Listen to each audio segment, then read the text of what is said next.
अस्सलाम वालेकुम everyone, hope you all are fine. Welcome to my YouTube channel. मजीद ऐसे ही वीडियोस देखने के लिए मेरे चैनल को सब्सक्राइब करें और शेयर करें।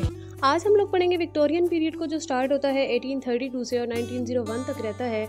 तो इस एज के बैकग्राउंड को पढ़ते हैं। This age is named after Queen Alexandrina Victoria, जिसने रेन किया था इंग्लैंड पे और आयरलैंड पे, क्योंकि आयरलैंड को भी जो है इसे इंग्लैंड के साथ यूनाइट कर दिया गया था 1837 से 1901 तक। ये भी कहा जाता है कि जो क्वीन विक्टोरिया है वो तो 1837 को पावर में आई, लेकिन ये पीरियड जो है 1832 से स्टार्ट होता है, क्योंकि जो लिटरेरी फीचर्स थे न्यू एज के वो ऑब्वियस हो गए थे ड्यूरिंग 1832। क्वीन विक्टोरिया को जो है एडिशनल टाइटल भी मिला था, title of empress of India, first में 1876 को। इसका जो रेन का ड्यूरेशन है वो सब सारे प्रेडिसेसर जो इंग्लैंड के रूलर्स थे इससे पहले वाले, उन सब से लॉन्गर था, 63 ईयर्स और 7 मंथ्स का था। अच्छा, जो 12 ईयर्स का पीरियड है 1848 से 1860 तक, इस एज को जो है प्री रफेलाइट एज बोला जाता है। वो इसलिए क्योंकि जो आर्टिस्ट थे इस टाइम के, उन्होंने फॉलो किया था आर्ट फॉर्म्स को। उस जो पीरियड ऑफ रफाइल पे जो था इटालियन आर्टिस्ट था डीजे रोसेटी, WH हंट और जो है Christina Rossetti, W Morris, Swinburne, इन्होंने ज्वाइन किया था। ओरिजिनली ये क्या थी, ये मूवमेंट थी पेंटर्स के लिए, बट इवेंचुअली ये बन गई इस टाइम के जो आइडियल्स थे उन्होंने शेप ले ली एक लिटरेरी मूवमेंट की, लाइक मिडिवलिज्म, सिम्बोलिज्म, सेंसुअसनेस, ट्रुथफुलनेस और सिंप्लिसिटी। ये जो है मेन फीचर्स थे प्री रफेलाइट्स के। अच्छा, एक और बात कही जाती है कि ये जो लास्ट 2 डिकेड्स थे विक्टोरियन एरा के 1880 से 1901 तक, उसको जो है एज ऑफ एस्थेटिसिज्म और डिकेडेंस बोला जाता है, क्योंकि ये रिएक्शन था against the Victorian moral obsession. It was held that art should have it's an itself which lies in its beauty and formal perfection. तो जो है इन डिकेड्स को डिकेडेंस बोला जाता है, क्योंकि फॉल एंड डिके था विक्टोरियन स्पिरिट और स्टैंडर्ड का इन ईयर्स में। अब हम बात करते हैं इसके सोशल और पॉलिटिकल एस्पेक्ट्स की। तो जो है इस टाइम पे फर्स्ट रिफॉर्मेशन एक्ट 1832 को पास हुआ, सेकंड रिफॉर्मेशन एक्ट 1867 को पास हुआ और थर्ड रिफॉर्मेशन एक्ट जो था वो 1884 को पास हुआ, जिसने वोटिंग राइट्स दिए थे और एक सिग्निफिकेंट सोशल चेंज लाए थे सोशल लाइफ में। 1833 को जो है स्लेव्स को डिक्लेयर कर दिया गया था फ्री। चिमनी स्वीप एक्ट 1840 में पास हुआ। फैक्ट्री एक्ट जो है वो 1833 को पास हुआ था और चाइल्ड लेबर को प्रोहिबिटेड कर दिया गया था। अच्छा, मैकेनिज़्म जो था रेलवे और शिप्स का, उसको इतना इम्प्रूव किया गया था, जिसने जो है फिर उसकी कॉमर्स और इंडस्ट्री में इतना ज़्यादा डेवलपमेंट की थी कि उसने भी जो प्रोडक्शन को है मल्टीप्लाई कर दिया था। फिर जो है थियोरी ऑफ एवोल्यूशन और कंसेप्ट ऑफ कम्युनिज्म था, उसने ट्रेडिशनल व्यू ऑफ लाइफ और रिलीजन को टोटली चेंज कर दिया था। फिर 1883 में फाउंड हुई थी फैबियन सोसाइटी, जिसको है डेमोक्रेटिक सोशलिज्म भी बोलते हैं, to avoid violence and class struggle. तो जो GB शाह था वो इसका एक इम्पोर्टेंट मेंबर था। अब हम बात करते हैं इस टाइम के लीडिंग और इम्पोर्टेंट राइटर्स की। तो इसमें सबसे पहले हमारे पास है चार्ल्स रॉबर्ट डार्विन। इसने लिखा था द ओरिजिन ऑफ स्पीशीज़ 1859 में, और फिर द डेसेंट ऑफ मैन 1871 में लिखा था। इसके बाद हमारे पास है एल्फ्रेड लॉर्ड टेनिसन। इसी की वजह से जो है ये मतलब रिप्रेजेंटेटिव पोइट था, और समटाइम जो है इस टाइम पीरियड को एज ऑफ टेनिसन भी बोलते हैं। और ये 1850 को पोइट लॉरिएट भी बना था इंग्लैंड का। तो ये जो है he is best known for his melodious language. इसने पोइम्स लिखी थी, इन मेमोरियम, मार्ड और अदर पोइम्स। उसके बाद हमारे पास है Elizabeth Gaskell. She is popularly known as Mrs Gaskell. तो इसे शॉर्ट स्टोरीज़ भी लिखी थी, नावल भी लिखे थे और काफ़ी वर्क्स लिखे थे। उसके बाद हमारे पास है विलियम एक्विस थैकरे। इसने वैनिटी फेयर लिखा था, वर्जिनियंस लिखा था।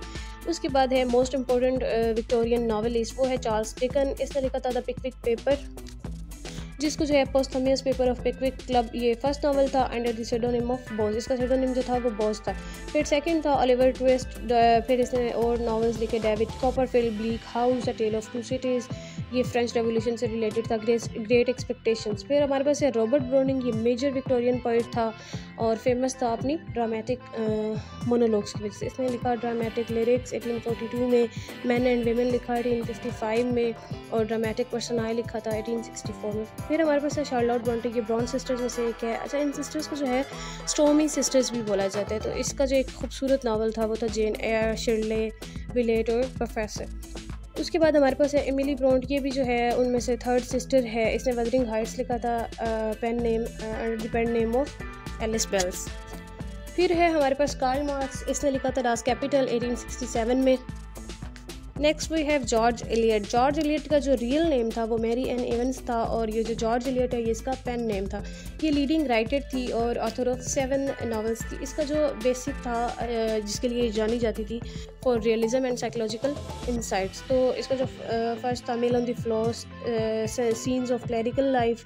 नेक्स्ट है Adam Bede, Silas Marner, Romola और मिडल मार्च, और 7 था डैनियल डेरोड। फिर आ जाता है मैथ्यू आर्नोल्ड। ये पोइट भी था, क्रिटिक था और जाना जाता था for his strong moral vice. इसने लिखा था एसेज इन क्रिटिसिज्म 1888 को, और कल्चर एंड एनार्की लिखा था 1867 को, और फिर अदर पॉइंट्स भी लिखी थी। नेक्स्ट है हमारे पास थॉमस हार्डी। ये रीजनल नॉवलिस्ट था विक्टोरियन टाइम का, और पोइट भी था मॉडर्न एज का। तो जो है इसने लिखा था Return of the Native, the Mayor of the Casterbridge, Tess of the d'Urbervilles. ये सारे इसके फेमस और इम्पोर्टेंट नावल हैं जो यूनिवर्सिटी के सिलेबस में ऐड है। फिर आ जाता है हमारे पास ऑस्कर वाइल्ड। ये पोइट था, नॉवेलिस्ट था और फेमस ड्रामाटिस्ट था विक्टोरियन टाइम का। इसने लिखा था Lady Windermere's fan, a woman of no importance, an ideal husband, the importance of being Earnest. ये इसका इंपॉर्टेंट वर्क है 1895 में इसने लिखा था। उसके बाद हमारे पास आ जाता है जॉर्ज बर्नर्ड शॉ। इसको जीबी शाह भी अक्सर कहा जाता है, वजह शॉर्टली इसको जीबी शाह कहा जाता है। तो ये मॉडर्न ड्रामाटिस्ट था, famous for his dramas of ideas. तो इसका जो फेमस प्ले था वो आर्म्स एंड दी मैन था, 1894 में लिखा था। You can never tell Mrs Warren's profession, ये इस टाइम पे इसने लिखा था। बाकी और भी इसके काफ़ी इंपॉर्टेंट वर्क्स हैं। अच्छा, अब हम बात करते हैं मेन जॉनराज और लिटरेरी फीचर्स जो उस टाइम पे सराउंडिंग थे। तो विक्टोरियन जो लिटरेचर था उसने शिफ्ट किया था रोमांटिक यूटोपियनिज्म से यूटिलिटेरियनिज्म पे, और रोमांटिक इमेजिनेशन से रियलिटी पे, रोमांटिक कॉमन मैन से मिडिल क्लास पे चला गया था। विक्टोरियन एटीट्यूड जो नेचर के साथ था वो भी चेंज हो गया था, क्योंकि रोमांटिक्स के लिए ये क्या थी, काइंड और हारमोनियस थी, और विक्टोरियंस के लिए ये थी हार्श एंड क्रूअल। इस टाइम पीरियड ने इंकरेज किया था कॉम्प्रोमाइज़ और कंस्ट्रक्शन पे।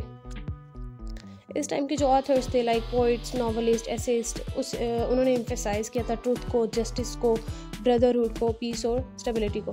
और जो है ड्रामेटिक, मोनोलॉग, एलिजी, ये पॉपुलर पोइटिक फॉर्म्स थी इस टाइम के। Isolation, loss of faith, despair, emancipation of women, ये कॉमन थीम्स थे। और क्लासिकल मिथ्स को जो है रीटोल्ड किया गया था पोएम्स में। उसके बाद है नावल, जो है डोमिनेटिंग लिटरेरी फॉर्म बन गया था विक्टोरियन पीरियड पे। टिपिकल विक्टोरियन जो नावल था वो लॉन्ग और कॉम्प्लिकेटेड प्लॉट था उसके अंदर। उसके बाद इसके जो कॉमन सब्जेक्ट थे वो exploitation of women and children था, टेरिबल लिविंग कंडीशंस थी, इंडस्ट्रियल सिविलाइजेशन थी, लॉस्ट आइडेंटिटी था, और जो है गुड नंबर ऑफ नावल्स जो थे वो रिटन बाय वुमेन, उसने रेज किया था फेमिनिस्ट इशू को। जैसा कि मैंने पहले भी बताया, तो इस टाइम के जो एंड पे जो फीचर्स थे वो विक्टोरियन एज के वो ग्रेजुअली डिसअपीयर हो गए, क्योंकि जो न्यू मूवमेंट स्टार्ट हुई थी डिकेडेंस, उसने जो है bring back art for art से और एम्फेसाइज किया था सेंसेशनलिज्म पे, आर्टिफिशियल पे, और लिटरेचर में आर्टिफिशियलिटी और सेंसेशनलिज्म न्यू क्लासिकल टाइम की वो अगेन आ गई थी। और स्विनबर्न और डॉसन पैटर, मोरिस और रोसिटीज़, ये जो थे इस ग्रुप के राइटर थे। तो आज के लिए इतना ही। मज़ीद जानने के लिए मेरे चैनल को सब्सक्राइब करें और शेयर करें।